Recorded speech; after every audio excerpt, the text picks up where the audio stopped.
Hello, everyone. Welcome to this episode of Wehry Weekly History and Entertainment News. Fall is here, and many holidays are quickly approaching. On this episode, I'll be talking about events happening for Halloween and Indigenous Peoples Day, formerly known as Columbus Day. Because the two holidays are fairly close, I'll be talking about more events than normal.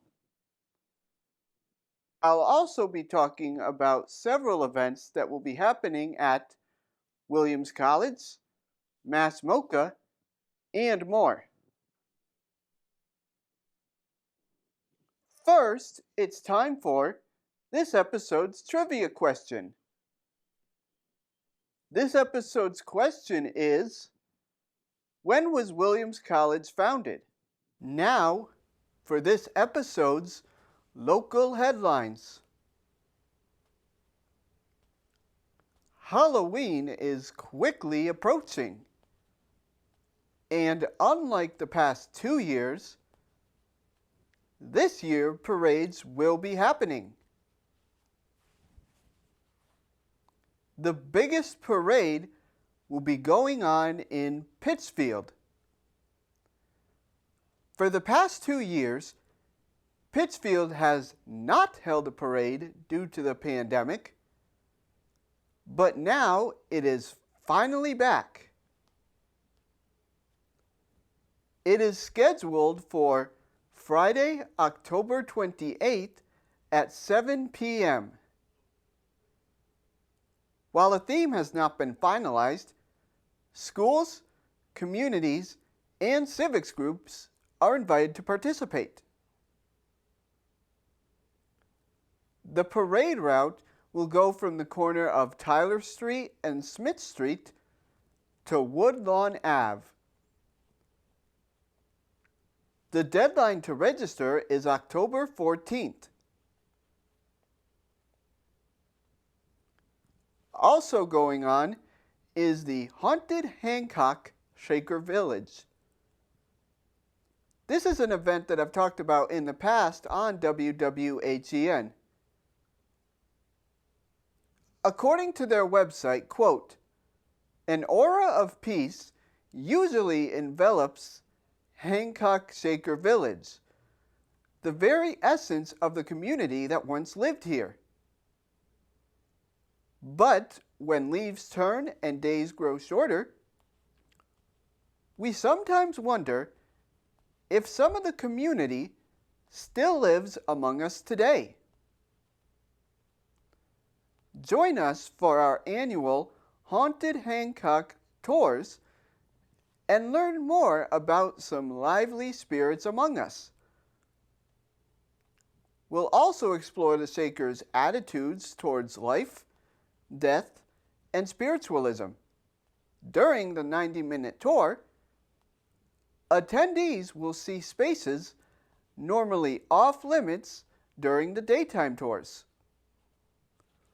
Along the way, guides will tell stories of the ghosts reported to live at the village and about the Shakers' participation in the spiritualist movement, end quote. This will be taking place every Thursday and Friday in October at 7 p.m. to 9 p.m. This is suitable for ages 12 and up. Masks will not be required.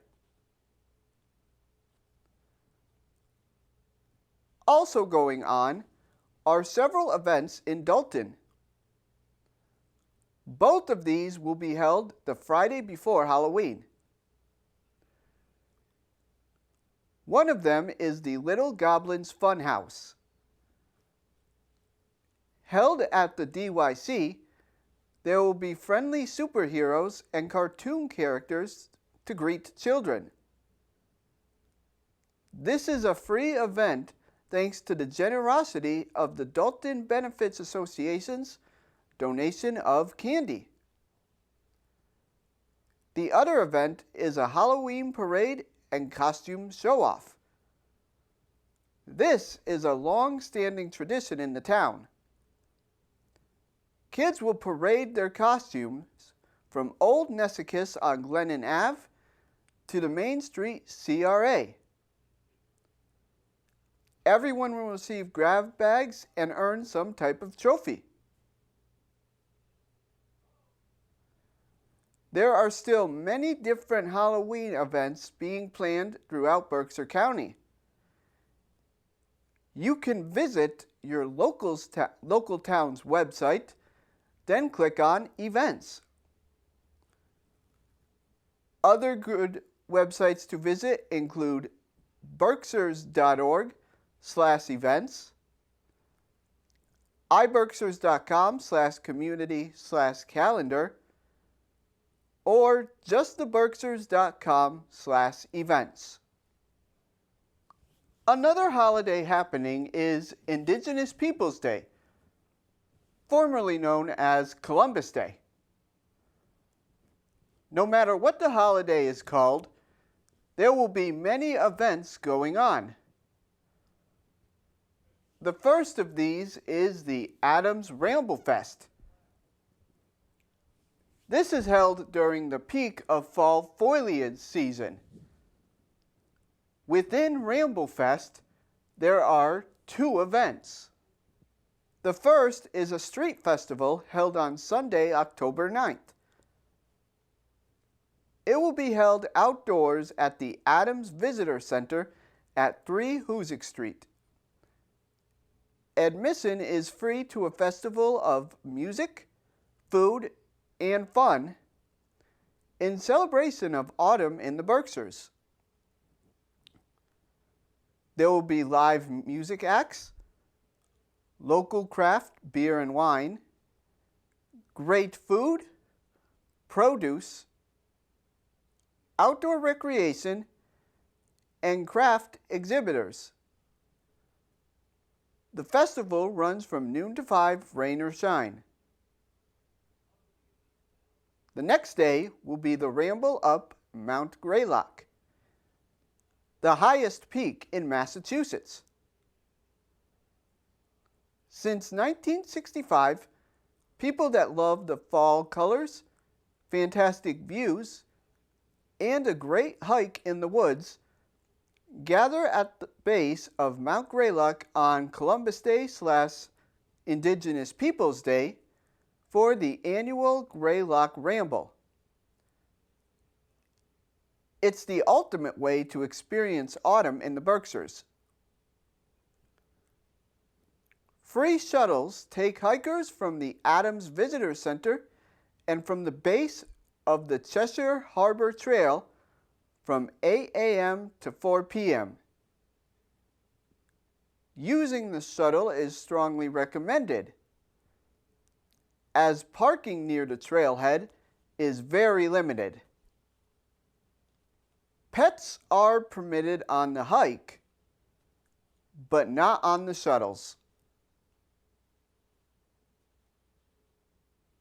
Another event going on during this holiday is a free concert in Great Barrington's Mehawee. Berkshire native Corey Zink and his Tennessee-based country band, Company, will perform a free concert for the Great Barrington community at the Mehawee Theater. The concert will start at 4 p.m. Bring lawn chairs and blankets. There are still many other events going on at this time. Visit the websites I discussed earlier and shown here again for more information. Williams College Museum of Art will be hosting a new art exhibit titled Mary Ann Unger, To Shape a Moon. According to the museum's website, quote, Mary Ann Unger, To Shape a Moon from Bone is a full reconsideration of the multidisciplinary practice of one of the 20th century's great artists. Rising to prominence in the downtown New York art scene in the 1980s and 1990s, Mary Ann Unger was skilled in graphic composition, watercolor, large-scale conceptual sculpture, and environmentally responsive, site-specific interventions. At the time of her death, Unger was a member of the Guerrilla Girls and was acknowledged as a feminist pioneer of neo-expressionist sculptural form. To Shape a Moon from Bone re-examines the formal and cultural intricacies of Unger's oeuvre, as well as the critical environmental themes suffusing the monumental installations. The exposition repositions Unger within and against the dominated New York sculpture scene of the last decades of the 20th century, end quote. This marks Unger's first solo exhibit at Williams College Museum of Art. Williams College Museum of Art's To Shape a Moon from Bone takes place from now until December. Visit their website shown here for more information. Another event going on that is sponsored by Williams College is the Beethoven Symphony. This is a 75-member symphonic orchestra which comprises of many people from the Williams College community. These include music students, faculty members, and area professionals in roughly equal proportions. They perform music by a wide range of composers including Beethoven, Brahms, Haydn, Mozart, Schubert, and more. Students here are exposed to a level of professionalism and discipline that is rare in an educational setting. The concert takes place inside Chapin Hall. Their next concert will be taking place on Friday, October 28th. It will be held at 7:30 p.m. with a pre-concert talk hosted by conductor Ronald Feldman at 6:45 in Chapin Hall. One of the pieces at this concert will be a world premiere by musician Ilana Perez Velasquez, which will also feature music from faculty members Matthew Gold and Tendai Maprusta. Williams College is located at 880 Main Street in Williamstown. Williams College also supplies us the answer to this episode's trivia question. As a reminder, this episode's question was, when was Williams College founded? The answer is 1793. It is named after Colonel Ephraim Williams, Jr. Williams was a soldier and landowner who was killed in the French-Indian War in 1755. No known photographs of Mr. Williams exist, probably because photography didn't exist as well. In his will, he gave a significant sum to the town of Williamstown on two conditions. One, that the town would be named after him, and two, that a free school would be established in both his honor. Both of those conditions were met, but the free school didn't last long. It was eventually transformed into Williams College. The Colonial Theater will be hosting a concert. Susan Werner will be performing.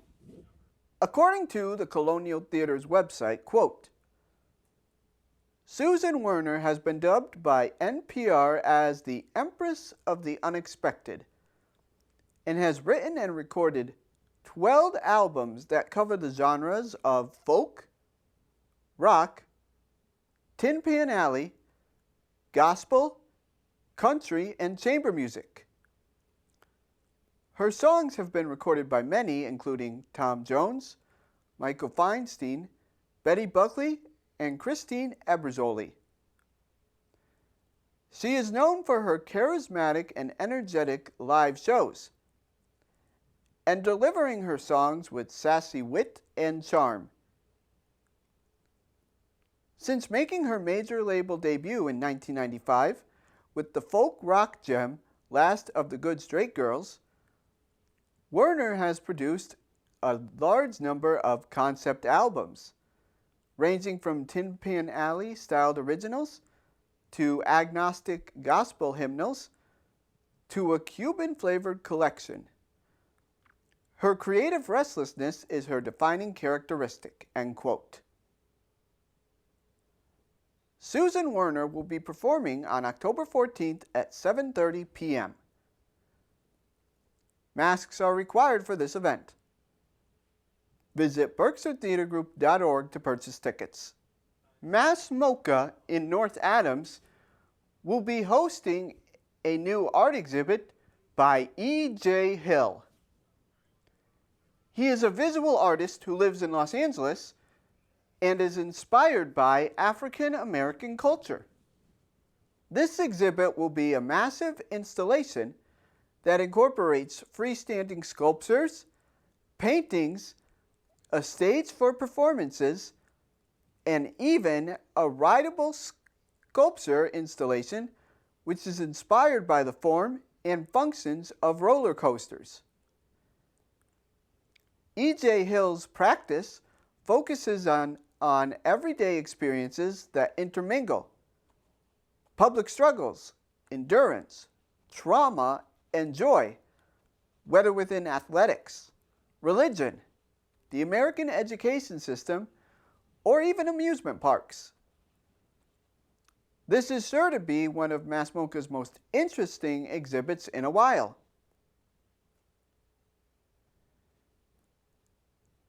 E.J. Hill's exhibit will be opening on October 30th. Masks are required at all times. To purchase tickets, visit massmoca.org. Our next trip is to the Norman Rockwell Museum in Stockbridge for the opening of a new exhibit. This will highlight Norman Rockwell drawings from 1914 to 1976. Though best known for his painted magazine covers, and illustrations for stories, books, and advertisements, Norman Rockwell was also a prolific and masterful engineer who utilized drawings as an essential underpinning of his art. Many of his early paintings will be highlighted, as well as why Rockwell shifted from a painter to his more famous magazine covers. Also on display will be how the two styles mixed during Rockwell's career as a magazine designer. Norman Rockwell drawings 1914 through 1976 will be on display from now until January of 2023. Visit nrm.org to purchase tickets. Masks are required for all Norman Rockwell events. Also, as a brief Stockbridge-related story, Berkshire Botanical Gardens' 87th Annual Harvest Festival will be taking place on October 8th and 9th in Stockbridge. There will be over 100 regional artisan food crafts and vendors. This comes after the event was canceled the past 2 years because of the COVID pandemic. It's now time for this episode's movie portion of WWHEN. This episode we will be reviewing a movie that is still in theaters. The Woman King. This is the first movie that I have seen in a movie theater in over a year due to a combination of COVID, high ticket prices, and a lack of movie theaters in Berkshire County. The Woman King tells the story of the Dahomey Amazons, the all-female African warrior group that protected their kingdom for nearly 2 centuries. Their leader in this story is Nansika. When another warrior group attacks the Dahomey tribe, Nansika realizes that her tribe is outnumbered. So she trains a new group of soldiers to fight in the battle. But Nansika is facing her own demons, and she won't win the war until she beats those demons. It took a long time for The Woman King to be released. Producer Maria Bello first learned about the Dahomey history in 2015. But Hollywood wasn't quite ready for a movie with strong African women at the time. It took the success of Black Panther in 2018 to convince them otherwise. Director Gina Prince Bythewood was hired, and filming began in South Africa in 2021. They actually filmed some of the animals featured in the shoot, not CGI, which scared some of the actresses. Production was temporarily halted as South Africa went through a significant COVID Omicron variant outbreak, but it was eventually finished. The movie was released as a box office success and critical darling. So what did I think of this movie? It's a great action film with a lot of history thrown in. The African scenery is absolutely beautiful, and it enhances the picture. The actresses are very strong. Thuso Madubo makes a strong debut as the young Nawi, the most troublesome trainee. Lashana Lynch, seen in Captain Marvel in 2019, portrays Izogi, Nansika's number 2 as well. However, the strongest performance, unsurprisingly, is that of Viola Davis as Nansika. She is one of the great actresses of this generation, and she shows this with her strong performance. The movie's action scenes are exciting, but not bloody or gory, hence the PG-13 rating. On a scale of 1 to 10, with 1 being the worst and 10 being the best, I give The Woman King an 8.5. It's got great action scenes, excellent performances, and a strong sense of history. That ends this episode of Wehry Weekly History and Entertainment News. If you would like to watch this or any other WWHEN episode again, you can visit Pittsfield TV's and CTSB TV's websites shown here, or visit NBCTC's Facebook page. Also, if you would like to see the episodes in HD quality, make sure to check out my YouTube page at RT Wehry. Thank you.